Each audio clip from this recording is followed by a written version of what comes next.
Hello ladies and gentlemen, and welcome to Fallen London. Today we're going to be taking a look at November's exceptional story, The Prince of All Rats. As always, at the start of a new exceptional story, there are spoilers ahead. I encourage you to support Failbetter, play these stories for yourself, become an exceptional friend. Not only do you get access to these very stories, you get an extra candle and more cards in your opportunity deck, more outfit slots and various other useful things. But let's jump in here, shall we? A knock at your door is followed by a string of notes from a tuneless and unpleasant horn. The trumpeter is a rat in patchwork livery. "I have a message for you," the livered rat begins, stilted. He presents a seal of stamped wax affixed to a purple ribbon, bearing the sign of 3 rats' heads, one heavy with a crown. Along the seal's edge reads the words Corone Gratia Princeps Omnium Raturum. "And this too? Here," the liveried rat says without ceremony, holding out a calling card on a plate of meticulously polished yet dented silver. A simple card, again adorned with the motif of 3 rats' heads. Its edges have been gnawed by teeth too large and narrow for a Rattus faber of usual size, and a strong scent of floral musk rises from its words. "Allow me the privilege of making your acquaintance in a private setting," it begins, "for I am seized by feelings of a most ardent nature." The handwriting is crisp, and the message is clear. You are being courted by the self-styled Prince of All Rats. With your permission, he will call upon you at your lodgings at your earliest convenience. The livered rat stands at attention, awaiting your answer to his liege's stated intentions. He holds his horn behind his back, though by the way he grips it, you know he is simply waiting for the chance to sound it again. So, we have a couple of options here. We can receive the Rat Prince out of political intrigue. One finds friends in the oddest places. Perhaps you might make an ally of this rat. We can receive the Rat Prince out of romantic sensibility. You may be pledged to another, but how often does a prince come calling? We can receive the Rat Prince out of curiosity. Has there ever been a Rattus faber possessed of such eloquence? Or we can receive the Rat Prince out of social obligation. It would be rude not to accept. And whatever your many and varied sins, you will not have people calling you rude. Let's go with curiosity, I think. You cannot abide a curiosity unsatisfied. The livered rat bows gracelessly, but with an endearing sincerity. "Well, the Rat Prince thanks you for your gracious acceptance," he replies. "We rats finally got ourselves a gentleman, and a royal one.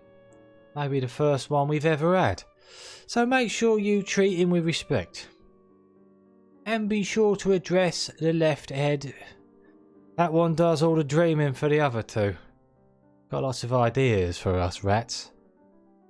The thought seems to excite him. He pushes his lord's seal into your hands, sounds 2 notes on his horn, and departs with another bow. The livered rat plays another fistful of notes to mark his lord's arrival. "Announcing His Marine Highness, the Prince of All Rats, Protector of the Swarm, Bearer of the Crown of Saint Eligius, and..." He trails, lost in his lord's titles. He raises the horn to fill the silence, but lowers it as a booted foot passes the threshold. "My dear," the Rat Prince's middle head coos, "how lovely it is to finally make your acquaintance." "Oh, let's receive our suitor. He is tall, as tall as you, with sleek fur and a long, fine tail. His 3 heads' eyes are filled with delight. Wait, this is a rat the size of a human? Uh-oh. He is monstrous. Or he would be, if his 6 eyes were not so kind, or if his noses twitched with less affection. His 3 heads emerge from a single neck, swathed in a cravat with ruffles that spill down his front. But he has 2 legs, and 2 arms, and he has enclosed them in trousers and a frock coat. The embroidered waistcoat beneath gleams with golden thread, but all have frayed, long discarded or worn with time, and the clothes fit his strange body poorly. Still, he moves with an uncommon grace. "May I?" he asks, and holds out a paw, his claw beckoning. He bows and with his middle head kisses the back of your hand. A second greeting follows, a waft of perfume, musky and floral at once. "Thank you for allowing me to press my suit," his middle head whispers as he rises to his full height. His left head speaks next. "You must have questions. I yearn to answer them. Please." He smiles in synchrony. "I am yours to command," his right head concludes. A giant rat. A giant rat in a cravat. A giant 3-headed rat in a cravat. With such good manners. The Rat Prince is a formidable presence, but his eyes are kind. His left and middle heads are transfixed by you. The right turns and gives an admonishing look to his footman. The livered rat slips from the room, so that your courtship may be conducted in relative privacy. Well, let's inspect the enormous 3-headed rat. He should not mistake your stare as a coquettish glance bore of a door. Not yet. It is improperly soon. "I have no equal among the Rattus faber," his right head proclaims, "neither in size nor in crania. It is my investiture. I was chosen by the crown." You recall that his seal bore the image of a 3-headed rat, its middle head weighed by a precious crown. In my travels through the stranger places in the world, I uncovered an artifact from my people's past, the crown of Saint Eligius, our most beloved saint. Its influence gathered me into the handsome rat you see before you, he says with a deep bow, and my coronation will do much more. He stands before you, one claw on the pommel of his sword, the other arm folded behind his back as he watches you with unfaltering composure. Yet, despite this, there is an intensity in his middle head's eyes. He watches you with anticipation, awaiting your questions, awaiting his answers, and awaiting for the moment he may ask one of his own. Alright, let's question his investiture. What right has he to proclaim himself the prince of all rats? The rat prince's tail twitches behind him, and he places a hand on the pommel of the sword at his belt. The Rattus faber are an embarrassment, his left head concedes. They have no aspirations, no drive. Indeed, no organizing principle whatsoever. But there has been no one with sufficient aspiration to grant it. Certainly, some have tried. However, I have no interest in religion, the right head replies. The left interjects, beyond what use it may be to my interests. What are his interests? Each head answers at once. Authority. I have the right to rule. Ambition. I will guide the rats of the Neath to greatness. Love. Interesting. You mentioned a coronation? What grand affair will this be? Of course there will be a coronation, my dear, the rat prince's middle head replies. I have not been so presumptuous as to crown myself without a coronation. If one is to be a prince, then one must be lavishly crowned. His left head's eyes are bright as his ambition overtakes him. There will be dancing and fine drink, and all my courtiers will be there. He sweeps out an arm, enraptured by his own words. And there, he leans towards you, voice falling to a sweet whisper as his middle head speaks. We may be married. Should you accept? Excuse me? His intention gleams in all 6 of his eyes, watching you in unison. His right head's expression is firm, unyielding. His left head's is more serene. But the middle looks at you with nervous anticipation. Right, let's listen to his proposal. He lowers to one knee. I am overcome, he says, and reaches for your hand once more. Our conversation has only magnified my feelings towards you, his middle head says, grasping your hand delicately. Marry me. I will be your devoted prince, and you will be my beloved consort. Together we shall rule the Rattus faber and lead them to a new future. The left head continues. And fret not over your present marriage, darling, he says softly. I am a rat. By our nature we have no covetous mores. All heads hold your gaze, and his breath, his whiskers twitch expectedly. A political alliance would also satisfy me, his right head interjects, breaking the solemn silence. If not a hand in marriage, then a right hand in rule. His middle head sighs. That is not what I want from this. The prince of all rats grazes a gentle claw over your cheek.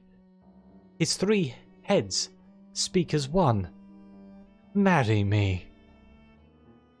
Where's my gun?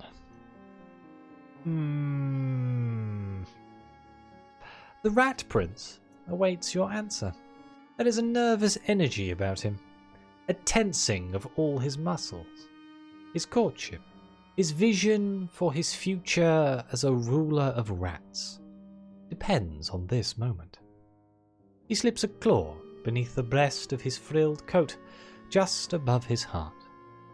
To accept him would be to accept all the strange delights he may yet show you, but to refuse him would refuse all. Okay.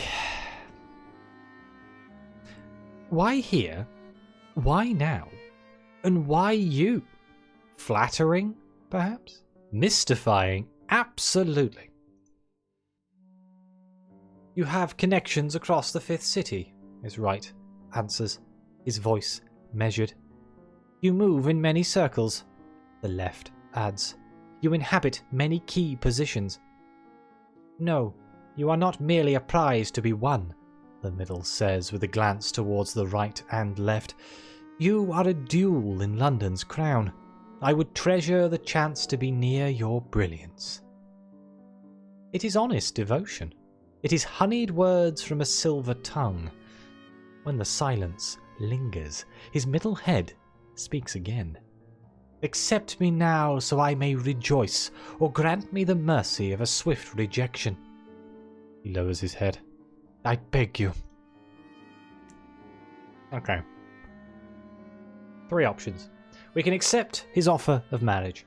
As an advisor, you would only have his ear, but as his consort, you would also have his heart. We can propose a political partnership. The Rattus faber may require a ruler, but he has more need of an advisor than a consort. Or we can rebuke the prince. You've indulged him, and now you've heard enough. He is speaking flattery and delusion. Neither interest you. By choosing this option, you'll miss out on some of the prince's story.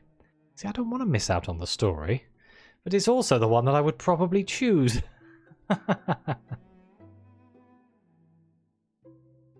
Let's stay in the middle lane. We shall propose a political partnership. This is not final yet. Your loyalty will be tested. You may find it lacking. And if you oppose him, well, it's easier to betray from a position of trust. Let's go with a political partnership. Very well, says his middle head. He stands, and his right and left heads share a look of conspiracy. Very good, his right head says decisively. You have your work cut out for you. The Rattus faber are, as you may have seen, not always well-respected members of society. We are seen as vermin to expel. Nevertheless, the left head continues his thought. You have my seal, you may act as my representative. Go out into the city and be my voice. Show the people of London my vision of a united Rattus faber, with me as their liege and ruler. Okay. The Prince of all Rats. An Anachorats plot. As you make your way down Elderwick Avenue, you glance upon the beckoning of a harried rat. It is clearly angling for your attention, with its hard stare and sharp gestures. Oh, let's approach the rat. This one has no livery to speak of. What could he want with you? When you take a few deliberate steps towards him, he turns tail to lead without a word. The rat follows a path that was not made for someone your size. While he scurries between bars, you fumble with gates. While he runs underfoot, you pass through a crowd with apologies. He brings you to a grate raised high enough for a rat to pass under. Hold on, he says in a raspy voice, then pulls hard the chain and raises the grate a little higher, so that you are able to duck and walk into the dark. First a prince, now a sewer. The grate clangs shut behind you. Your eyes adjust, but you aren't able to raise yourself higher than a stoop beneath the low ceiling. In the shadows swarm dozens of rats. Welcome, friend, the Anachorat says, looking up from an annotated map of the city spread over the uneven floor. She twitches her tail and crosses the room to circle you once, her eyes fixed. I heard you met the three-headed fool who calls himself the Prince of all Rats. How much do they know? What have they heard of the Rat Prince's coronation? We've been keeping an eye on him ever since he started prancing around London with his little horn and his little frilly coat. The coronation is where he plans to put that crown on his head. Middle head, judging by his ridiculous heraldry. He's already planning the affair, the Anocrat says with disdain. He sent you out to deliver his invitations, pompous bastard, and you agreed to it. She sneers, shaking her head. We all know where it'll be. We know who he intends to be there. And when it starts, when he gets out that crown, that's when we need to strike. He doesn't explain further, only eyes you suspiciously. Let's press her for information on the Rat Prince's crown. The crown of Saint Eligius is the object of his investiture. What does the Arcanocrat know? An Arcocrat? This word is really tripping me up. Oh no. She shakes her head in disappointment. He says it gives him the right to rule us. That it chose him and changed him. That him being big and three-headed is a natural basis for a new system of government for us rats. But it doesn't smell like holiness. It smells like hell. It's what made him spout 2 more heads and got him the same size as you. When he finally puts that crown on his head, at his coronation, we don't know what will happen. And we don't want to find out the hard way. So who has the right to rule the Rattus faber? Where does she put her faith, if not the Rat Prince's vision of their future? We've been getting along fine without a royal for all our generations. Why would he think we need one now? Her tone is indignant and sharp, but she collects her thoughts and speaks calmly again after a moment. Neither of you have any right to decide the future of the Rattus faber. That's for each one of us to determine for ourselves. We might be small, and we might be subject to all manner of harms and waywardness, but we're equal underfoot. He doesn't know anything about that anymore. He can't. No more questions, she says sharply. Her accomplice rats swarm in the shadows. We know what he wants, and we know what he told you. So let's have a chat about what you told him, shall we? We need to find an understanding, and I need an answer. She takes a step forward and jabs at the map of London underneath her feet. Will you join us? So I can either refuse to break the Rat Prince's trust. This changes nothing. You remain loyal to your liege, regardless of this dissident rat. Or we can agree to spy for the anarchocrat. You will be his right hand. What better place from which to strike? I am a fool, and I'm also, I don't like breaking people's trust, so let's refuse to break the trust. You'll hear no ill words spoken of your liege. The anarchocrat fixes her narrowed eyes on you, then looks away, disgusted. You have no right, she mutters to herself. She turns back to the map with all its scrawled annotations. Consider this an honourable warning to our would-be prince, she says, stepping firmly on Vale Garden's place on the map. She looks up at you again. Tell him that we won't kneel to him just because he demands it. But when he stumbles, we'll be there and we'll be ready. The Rat Prince and the 5th City. Okay. The Rat Prince has sent you as his representative to plead his case to the people of London. Each faction canvassed is an opportunity to bolster his support and lend legitimacy to the formation of the Ratty Court. But the anarchocrat's warning lingers, and now the Rat Prince's dread crown haunts you. Someone must know of its origins and the metamorphosis it imposed on the Rat Prince. Find them. Okay. Who would know? I mean, the Bishop of St. Fiacre is knowledgeable about rats. The devils may also know. Let's go to the Bishop. The Bishop of St. Fiacre is sequestered in the confessional when you arrive. A small number of others await his attention in silence, counting their sins on their fingers as they rehearse the correct liturgy. While you have much to discuss, you have perhaps more to confess first. When it's your turn, you enter and kneel beside the screen. The bishop moves as a shadow as he offers the means to penitence. Okay, let's press the bishop about the crown. The crown of St. Eligius may be more damning than anything you have to personally confess. He listens to your description of the crown of St. Eligius with the same solemn attention as your sins. Strange. To my understanding, there is no record of a St. Eligius possessing a crown. This makes your marine liege a liar at the very best. The bishop sees your discomfort through the patterned screen. If the crown is from hell, then you would do best to speak to devils, not bishops.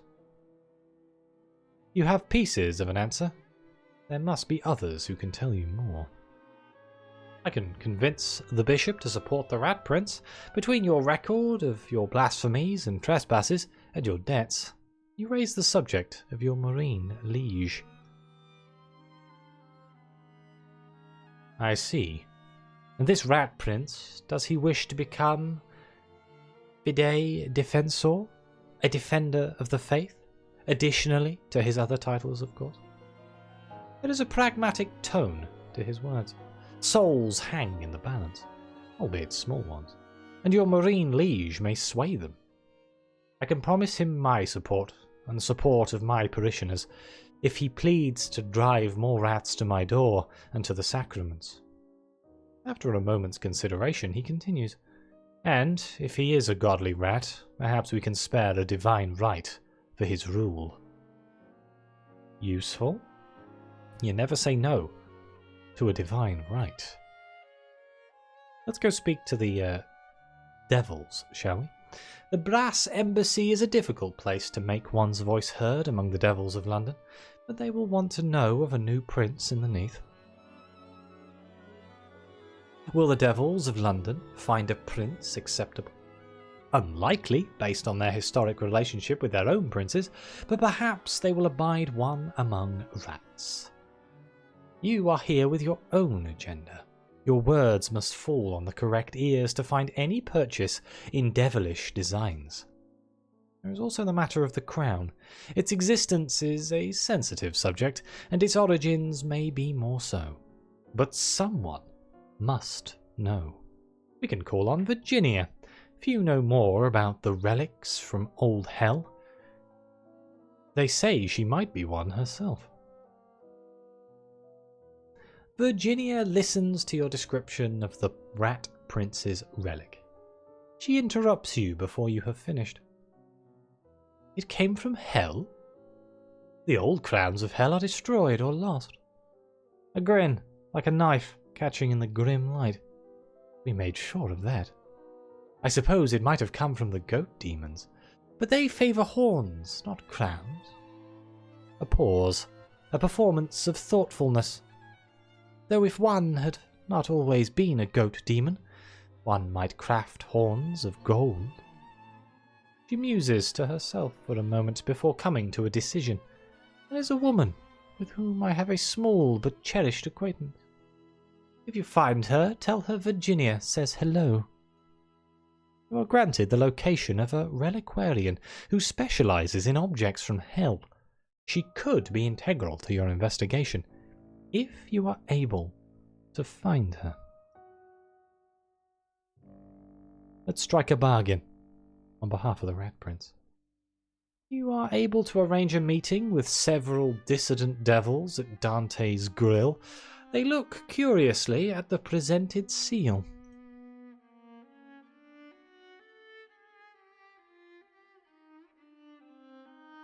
We are aware of him, yes, one replies, when you have made your description of your marine liege. It concerns us. Another interjects. Can he be controlled? His middle and left heads sound pliant enough, though his right head may be a liability. Then his sharp look relaxes, insomuch as a devil's eyes are capable. What does that head offer? Your next words are chosen carefully. A whisper. A bargain. A rat's soul is worth 1/3, the third devil replies. But if that's what's promised, then we accept. Oh, I just sold my liege's soul. That doesn't seem good.